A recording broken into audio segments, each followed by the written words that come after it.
오늘 애굽의 하나님이라는 제목으로 말씀 나누기 원합니다. 방금 읽으신 본문은 우리가 읽으면은 약간 당황스럽기도 합니다. 지금 읽은 본문이 홍해 앞에서 애굽의 군대들이 뒤를 쫓고 있을 때에 하나님이 모세에게 하신 말씀입니다.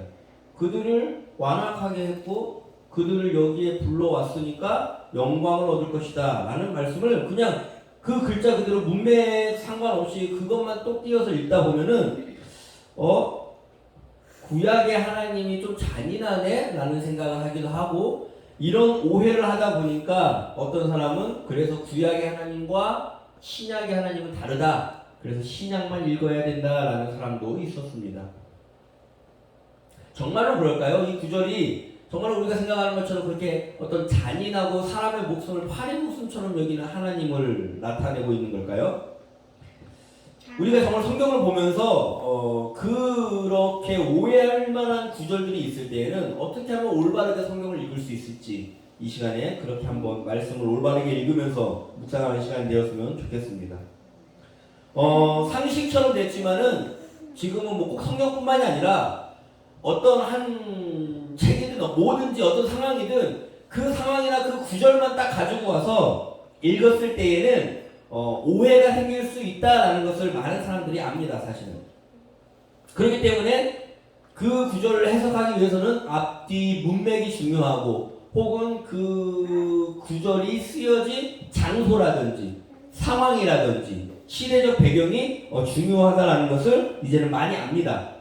한 가지 예를 한번 들어보겠습니다. 지금 여기 이제 예배를 드리고 있는데, 그냥 비유입니다. 갑자기 여기가 이제 막 지진이 나가지고 다 무너졌어. 다 무너지고 여기가 초토화 돼가지고 아무 흔적도 남지 않고 이렇게 사람이 이제 폐허가 됐다고 생각을 해봅시다. 지금 여기가. 그래, 폐허가 됐는데 이제 2000년쯤이 지났어. 이제 1000년, 2000년쯤 지나고 이제 그 2000년 뒤에 사람들이 여기에 무슨 일이 있었는지 이제 탐사하러 온 거예요. 탐사하러 왔는데 여기를 뒤적뒤적 거리다가 다 무너지고 다 흔적이 없는데 제 주머니에서 어떤 여기 주머니에서 기도문이 발견된 겁니다. 자, 기도문을 그것도 이제 부분만 어떤 한 부분만 발견됐는데 제가 기도문을 한번 읽어보겠습니다. 딱 읽어보니까 저는 정말로 죄인입니다. 나는 사람을 미워했고 내 마음에 또 그들을 너무 미워해서 결국 살인을 저질렀습니다. 나를 용서하십시오. 이런 구절이 발견된 거예요. 나는 기도문인데. 근데 그 사람들이 와가지고 딱 그것만 딱 보면은 뭐예요 지금? 나는 죄인입니다. 사람이 미웠고 사람을 살인했습니다. 뭐 같아요? 여기가 감옥이었나 보다. 여기가 어떤 심판정이었나 보다. 그리고 죄인을 통해서 무슨 죄를 저질렀는지 기록한 기록일 수 있겠구나라고 해석할 수 있다는 겁니다. 그것만 똑 떼어서 보면 여기가 교회고 기도문이라는 어떤 특수한 문장이 이런 식으로 통용되는 것들이 있다라는 그런 지식, 그런 개념이 만약에 없었으면은 어떻게 읽는다고요? 이놈은 살인자였구나라고 읽을 수 있다라는 겁니다. 그것과 똑같은 일들을 우리가 지금 성경을 통해서 할 수 있다라는 거죠. 왜요? 성경은 원본으로 지금 성경책 하나로 우리에게 딱 떨어진 것이 아닙니다. 다들 아시겠지만은 4000년 전, 3000년 전 여기저기 조각 나있던 파피루스 문자들, 쪽지들 다 모아가지고 고고학적으로 사문학적으로 다 맞춰가지고 한 장 만들어서 이 모아놓은 책이 정경인가 위경인가 이런 걸 구분하는 과정을 거쳐서 지금 우리 손에 들려진 책이 66권이고, 가톨릭 같은 경우에는 여기에서 6권 더한 그 책이 성경책으로 가지고 있는 겁니다. 그런 상황에서 이게 어떤 문맥인지, 어떤 상황에서 이렇게 주어진 건지 라는 것들을 염두하지 않으면 성경을 해석하면서 방금 기도문을 읽는 것처럼 읽을 수 있다는 겁니다. 오늘 본론으로 돌아가서 그 말씀을 다시 한번 볼까요? 하나님이 애굽 사람을 완악하게 하셨다라는 표현이 있습니다. 이 완악하고 있는 표현은 사실은 이 한 구절을 가지고 불신자들, 그러니까 하나님을 싫어하거나 되게 하나님을 좀 미워하는 사람들이, 봐라, 이 하나님 이거 사람의 마음을 조종해가지고 회개하지도 못하게 만들어서 이렇게 끝까지 하나님한테 이렇게 하게 만들고 결국에는 죽이는 나쁜 신, 뭐 사이코패스 같은 신이다라고 얘기합니다. 그런데 이렇게 주장하는 사람들도 사실은 이게 성경에서 자기가 어떤 하나만 가지고 와서 이렇게 우긴다라는 걸 압니다. 무슨 말이냐면은 성경에 하나님을 표현하는 구절, 우리가 이 두꺼운 성경을 읽어보면 아시겠지만은 하나님이 그런 살인자로 등장하는 것 같은 구절이 많습니까? 하나님의 사랑과 자비와 용서와 인내를 이야기하는 구절이 더 많습니까? 사실 성경에 하나님의 이야기를 100이라고 치면은 거의 99, 98은 그런 사랑과 인내와 용서의 하나님이 많이 나옵니다. 그런데 나머지 한 개, 두 개가 이런 식의 오해할 수 있는 구절들이 있어서 요걸 가지고 와서 하나님이 이런 하나님이다라고 얘기하는 것 자체가 잘 말이 되지는 않지요. 그래서 제가 지금 이렇게 얘기하는 건 어떤 그런 불신자들이 이걸 듣고 그런 오해를 하지 말아라 라고 얘기하고 싶은 건 아닙니다. 이미 그 불신자들이 왜 그런 얘기를 하자면 그들은 솔직히 하나님이 싫은 게 아니라 하나님을 믿는 여러분들이 싫은 게 더 많을 겁니다. 여러분들이 하나님께 배운 대로 살지 않고 하나님을 닮았다고 하는데 하나님을 닮았으면 사랑이 많고 배려가 넘치고 양보를 하는 것들 아니면 그 안에 성품들이 하나님을 닮은 게 나와야 되는데 죄다 이기적이고 나 조금만 손해보면 화만 내고 고집불통이고 이런 것들이 자꾸 많으니까 뭐라 그러는 거예요? 하나님 믿는 사람들 다 그런 줄 알고 이런 구절 가져와서 봐라 이런 하나님이니까 모시는데 뭘 한다고 그렇게 오해하는 거 아닙니까? 그래서 제가 얘기하고 싶은 건 이런 구절들이 올바르게 더 해석되어질 때에 우리 성도님들이 더 하나님을 잘 알아가서 더 하나님을 더욱더 풍성히 알아서 그 안만큼 그렇게 올바로 살아서 그런 불신자들의 마음을 녹이는 분들이 되었으면 좋겠습니다. 자, 그러면은 이런 완악하게 하셨다는 표현은 왜 나왔냐? 오늘날 우리가 어떤 21세기에는 인권, 인간을 먼저 생각하는 어떤 그런 문화라든지 그런 생각들이 우리 밑 저변에 이미 깔려 있다 보니까 이런 걸 보면 사람을 함부로 대하네? 라는 개념이 먼저 툭 튀어나오는 겁니다. 그러면 4000년 전에 고대 시대에서는 인권이라는 이런 개념이 깔려 있었던 게 아니라 모든 것이 신중심입니다. 신중심. 무슨 말이냐? 이 구절이 문제가 되지도 않고 그 당시에는 낮과 밤이 되는 게 지구와 태양의 공정과 자전이구나 이런 개념이 아니라 과학이 아니라 보면은 낮이니까 그러면은 태양의 신 라가 지금 활동하고 있구나. 밤이 되잖아요. 태양의 신이 지금은 잠을 자고 있구나. 이런 식으로 과학을 해석하던 시대란 말이에요. 그러면은 사람의 마음을 완악하게 했다라는 표현을 왜 썼냐라고 했을 때에 지금 하나님이 당신의 이름을 여호와 하나님이라고 알리고 있는 중인데 바로가 보세요. 하나님이 무엇을 진행하려고 그러는데 제안을 딱 하나 내렸어요. 먼저 1번 제안이 나오잖아요. 나 일각의 피로 변했는데 바로 어떻게 합니까? 보내요 안 보내요? 안 보낸단 말이에요.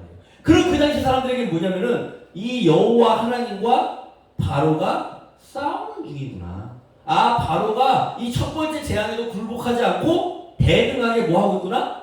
덤비는구나. 이런 개념을 갖는 시대란 말입니다. 그러니까 그런 표현을 성경 기자는 정확하게 얘기하는 거죠. 이렇게 대항하는 것은 바로가 어떤 신적인 능력을 가지고 있어서 여호와와 대등하게 싸우는 게 아니라 이렇게 대항할 수 있도록 하나님이 어떻게 했다? 허락했다. 그 표현을 완악하게 했다라고 서술하고 있는 중인 겁니다. 즉 사람의 마음까지 조종하는 하나님이 아니라 지금 이렇게 대항하고 있는 모습 때 너희들이 놀라지 말아라. 신의 전쟁 같은 전쟁이 아니라 하나님이 이것도 어떻게 하셨다?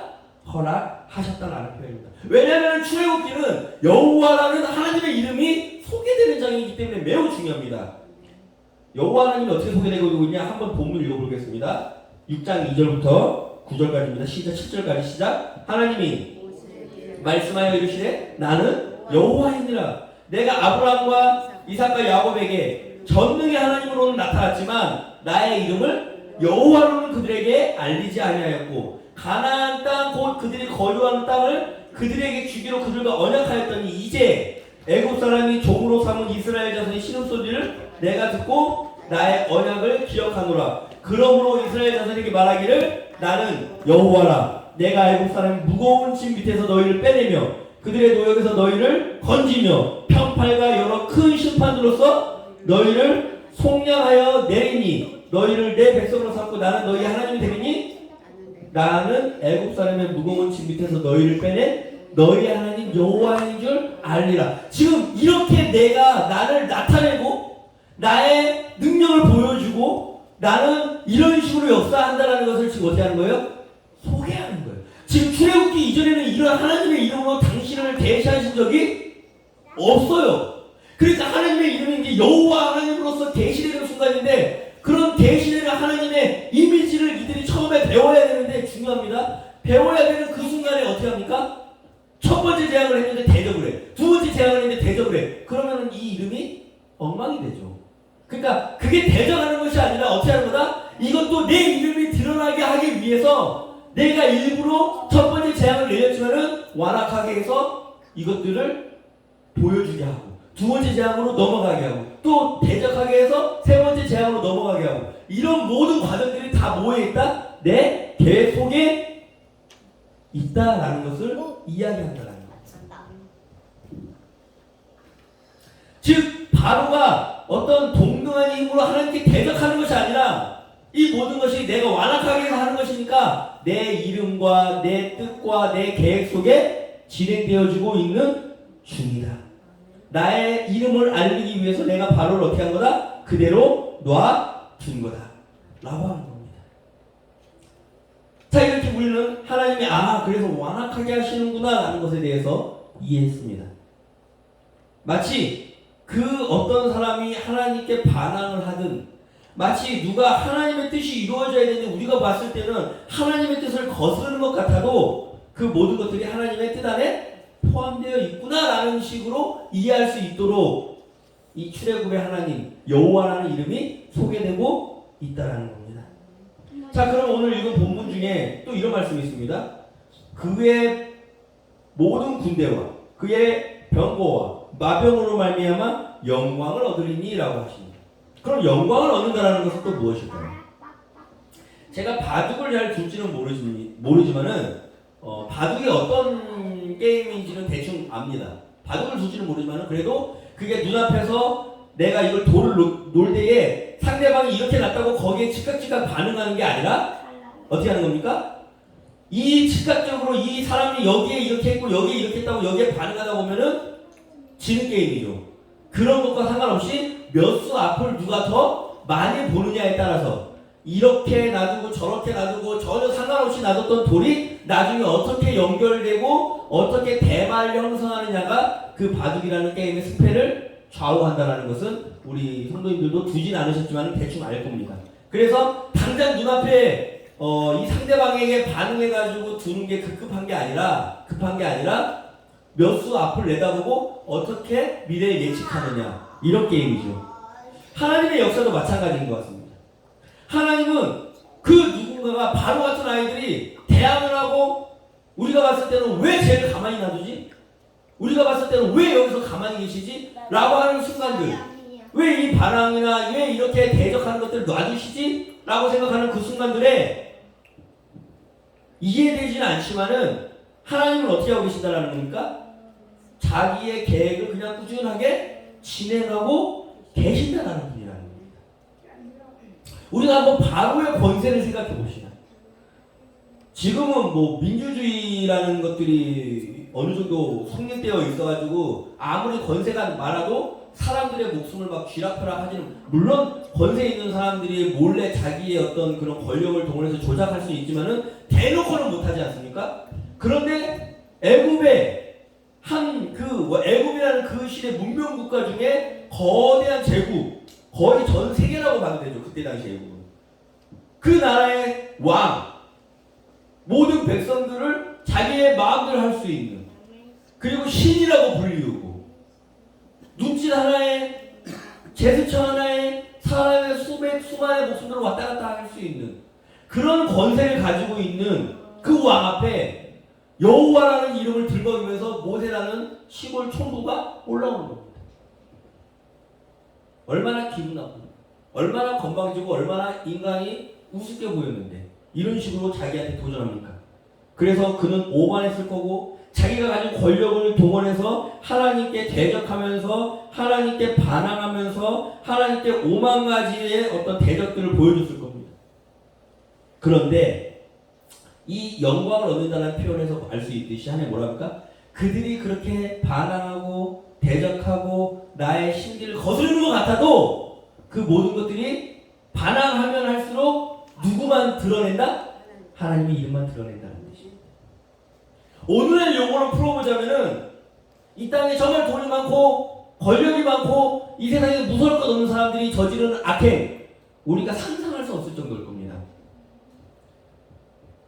뭐 국민을 위해 정치를 한다 그러지만은 기업한테 뒷돈 받아가지고 그 기업을 위해서 엉망진창의 정책들을 만들어가고 있을 거고, 누군가는 그 기업들은 그 돈을 이용해가지고 이상한 정책을 만들어서 국민들의 피와 땀을 착취하려고 여기저기 노력할 테고, 그리고 이런 둘 사이의 나쁜 짓을 오히려 밝혀야 되는 신문이나 방송들은 같은 한패니까 이게 얼마나 경제 발전에 도움이 되는지, 얼마나 좋은 일인지 금치를 해줄 거고, 이런 끔찍한 악행들이 21세기에도 버젓이 진행되고 있을 겁니다. 정말로 구역질을 하고 정말로 토악질이 나오지만은 하나님을 대적하는 것 같고 하나님의 뜻대로 전혀 되지 않게끔 그들 마음대로 하는 것 같지만은 하나님 그들의 완악한 마음대로 놔두신 겁니다.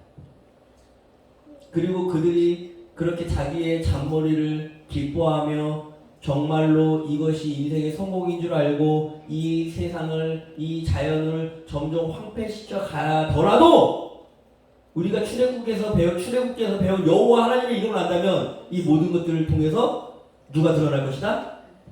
우리 하나님의 이름이 영광을 받을 것이다 라는 것을 믿고 우리는 살아갈 수 있다는 겁니다. 그래서 이 출애굽기에 등장한 여호와 하나님의 이름, 그 속에서 구원을 베푸시는 하나님이 중요합니다. 하나님은 이런 상황에서도 영광을 받을 수 있다는 것, 이게 매우 중요합니다. 하나님은 출애굽의 사건을 통해서 여호와라는 당신의 이름을 알리시는 중입니다. 이 출애굽 사건이 그냥 애굽에서 종살이하던 이집트인을 빼왔다, 이런 어떤 동화의 뜻이 이 이야기가 중요한 게 아니라 이런 빼오는 과정, 하나님의 일을 진행하는 모든 과정 속에서 지금 누구의 이름이 드러나고 있다? 여호와라는 이름이 드러나고 있다는 게 중요한 겁니다. 그래서 출애굽 사건 속에서 모든 사람들은 누구의 이름을 경험하게 될 겁니까? 여호와의 이름을 경험하게 된다는 겁니다. 아브라함과 이삭과 야곱의 하나님으로 등장한 것과는 또 다른 하나님으로 자기를 계시하시겠다는 것. 그렇기 때문에 누구도 이 계획을 방해하거나 막을 수 있습니까? 전혀 없습니다. 바로가 반항하는 것처럼 보입니까? 막을 테면 막아봐라. 내가 너를 완악하게 그대로 놔둘 테니까. 하지만 이 모든 것들을 통해서 무엇을 보게 될 것이다? 나의 영광을 보게 될 것이다 라는 것, 이게 오늘 하나님의 영광이라는 겁니다. 이미 하나님은 이렇게 하실 거라고 모세에게 자기의 계획을 알리셨었습니다. 출애굽기 7장 5절에 같이 한번 볼까요? 내가 애굽 위에 펴서 이스라엘 자손을 그 땅에서 인도하여 낼 때야 애굽 사람이 나를 여호와인 줄 알리라 하시네. 자, 얼마나 중요합니까? 누가 애굽 여호와인 줄 안다라는 겁니까? 애굽 사람.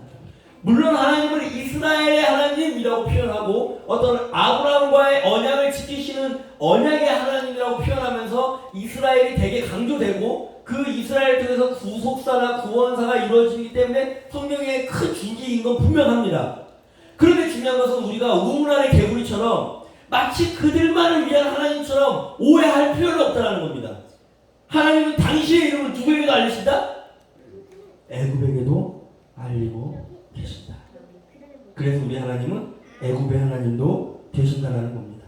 우리가 자꾸 우물안의 개구리처럼 교회 다니는 사람 중심으로, 교회 다니는 사람은 어떻게 하나님이 함께 하시고, 교회 다니는 사람만 하나님이 지켜봐 주시고, 교회 다니는 사람 위주로 뭔가 하나님의 역사가 일어나는 것 같은 착각, 그런 착각은 이 출애굽에 나타난 여호와 하나님을 알면 알수록 버려질 겁니다. 우리 하나님 지금도 애굽의 하나님처럼 역사하시는 줄로 믿으시기 바랍니다. 그랬을 때 우리 하나님 이렇게 말씀하시죠. 내가 바로와 그의 병거와 마병으로 말미암아 영광을 얻을 때에야 누가? 애굽 사람들이 나를 여호와인 줄 알리라. 모세에게 이미 10가지 재앙이 진행되기도 전에 애굽 사람이 나를 여호와인 줄 알게 할 거야. 그리고 이미 다 진행되고 나니까 애굽 사람이 나를 여호와인 줄 알게 될 거다. 하나님은 이스라엘의 하나님만이 아니라 애굽의 하나님으로도 나타나신다는 겁니다. 이걸 잘 들으셔야 됩니다. 지금 같은 홍해 사건이지만은 이스라엘 백성은 그 홍해 사건을 통해서 구원을 경험합니다. 그런데 같은 홍해 사건이지만은 애굽의 완악한 자들, 하나님을 대적한 자들은 홍해 사건을 통해서 심판을 경험합니다. 같은 날 같은 사건에서 구원과 심판은 동시에 일어난다는 것을 여러분 기억하셔야 되는 겁니다. 가장 비천하고 가난하고 천대받고 노예 생활을 하던 이스라엘은 지푸라기라도 잡는 심정으로 하나님을 잡았을 때에 구원을 경험하는 것이고, 가장 완악하고 권력이 있고 이 세상에서 갑질을 하고 돈도 많고 다른 사람을 착취하던 자들은 자기의 권력을 하나님 찍어 누르니까 거기에 도전하다가 같은 날 같은 홍해 사건을 통해서 심판을 경험한다는 것입니다. 즉 하나님은 이스라엘 백성만 이렇게 쏙 빼오는 게 목적이 아니라 이런 여러 가지 사건을 통해서 이렇게 심판과 구원이 동시에 일어나는 여호와 하나님을 보여주신다는 겁니다. 여러분은 선택하셔야 되는 겁니다. 출애굽기를 통해서 이 홍해를 통해서 하나님의 구원과 심판이 동시에 일어난다는 것을. 그리고 명심하셔야 되는 겁니다. 내가 어떤 하나님을 선택해야 되는지. 어떤 하나님이 아니 선택보다는 하나님의 그 일어나는 사건 속에서 내가 지금 구원에 속해 있는지 심판에 속해 있는지. 무슨 말인지 아십니까? 내가 만약에 누군가를 갑질하거나 누군가에게 함부로 하고 있어서 그 사람이 너무 슬플 때 그 사람이 구원받는 길은 뭡니까? 내가 심판받는 길입니다. 그냥 내가 무조건 구원만 받는다라고 착각하지 마십시오. 구원의 확신은 아무것도 주지 못합니다. 오직 하나님이 너에게 갚아주실, 행한 대로 갚으신다는 그 하나님의 말씀 앞에서 내가 지금 이스라엘 백성의 자세로 살고 있는지 애굽의 자세로 살고 있는지를 살펴봐야 된다는 겁니다. 그렇게 재앙이, 그렇게 하나님의 이름이 계시될 때에 내 태도를 분명히 해야 된다는 겁니다. 재밌는 것은 우리가 일곱째 재앙 때 애굽 사람들의 반응입니다. 같이 한번 볼까요? 일곱째 재앙 우박이 일어날 때에 애굽 사람들이 이렇게 반응합니다. 시작. 바로의 신하 중에 여호와의 말씀을 두려워하는 자들은 그 종들과 가축을 집으로 피하여 들였으나 여호와의 말씀을 마음에 두지 아니하는 사람은 그 종들과 가축을 들에 그대로 두었다. 이렇게 하나님의 이름이 계시될 때에 이렇게 선택을 한다는 사람입니다. 이렇게 선택하는 사람들이 생겨난다는 겁니다. 하나님의 이름이 단순하게 이스라엘만 쓱 빼오는 거면 처음부터 장자 죽여가지고 나오면 되잖아요. 그게 목적이 아니라 그들의 마음을 완악하게 하고 대적할 거면 대적해봐라고 하면서 놔주시면서 당신의 이름을 차근차근 알리시는 겁니다. 1번, 2번, 3번, 4번, 5번을 통해서. 그랬을 때에 애굽 사람들이 보고 듣고 하면서 뭐합니까? 이런 일들이 일어난다는 거. 그리고 이스라엘 백성이 다 나올 때에 이스라엘 백성만 나온 줄 아십니까? 같이 한번 볼까요? 시작. 이스라엘 자손이 라암셋을 떠나서 숫곳에 이르니 유아 외에는 보행하는 장정이 60만 가량이며 하면서 동시에 나온 사람이 누굽니까? 수많은 잡족과, 여기서 잡족이라 되어 있지만 이제 현대인의 성경이나 이런 거 보면은 수많은 다른 민족들도 어떻게 됐다고요? 같이 나옵니다. 같이. 이스라엘 백성만 신음하고 그 밑에서 고난받았겠습니까? 다른 이름 없는 다른 잡족들도 그 안에서 같이 이스라엘 백성과 통행한다는 겁니다. 왜요?